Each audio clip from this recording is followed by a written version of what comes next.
औज़ुबिल्लाहिमिनश्शैतानिर्रजीम बिस्मिल्लाहिर्रहमानिर्रहीम। प्रोफेसर सईद अहमद राठ साहब आपकी खिदमत में हाजिर। अस्सलाम वालेकुम नाज़रीन।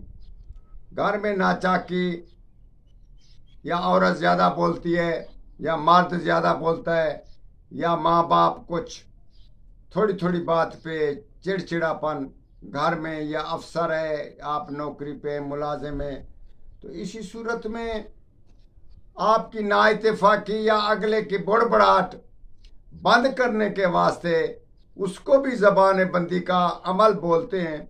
आज हम आपको बताते हैं कि सिर्फ ज़िंदगी में एक बार एक रात ज़कात निकाल लें, उसके बाद आप जिस वक़्त किसी भी टाइम और किसी पे भी आप उसको दम करें, एक बार दो बार पढ़कर उसको फूंक मारें, इंशाअल्लाह ताला आपके आगे वो बड़बड़ाहट ख़त्म हो जाएगी।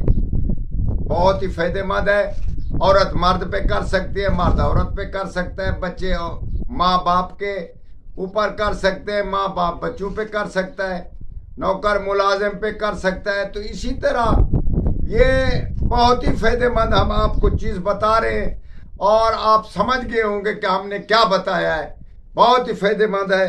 ला यरोना फिया शमशाद लाजा महारीरा, इस चीज़ को आपने 382 दफ़ा एक रात सिर्फ पढ़ना है। उसके बाद इसकी आम इजाज़त और इसका आम फ़ायदा आप हासिल कर सकते हैं। जिस तरह आप उसको किसी पे इस्तेमाल करें, पिला सकते हैं, खिला सकते हैं, दूर से फूंक मार सकते हैं, या किसी तरीके से भी आप इसका इस्तेमाल कर सकते हैं, उसका फ़ायदे से खाली नहीं। अल्लाह ताला आपको तौफीक दे। हमारे हक़ में दुआ करें। वस्सलाम।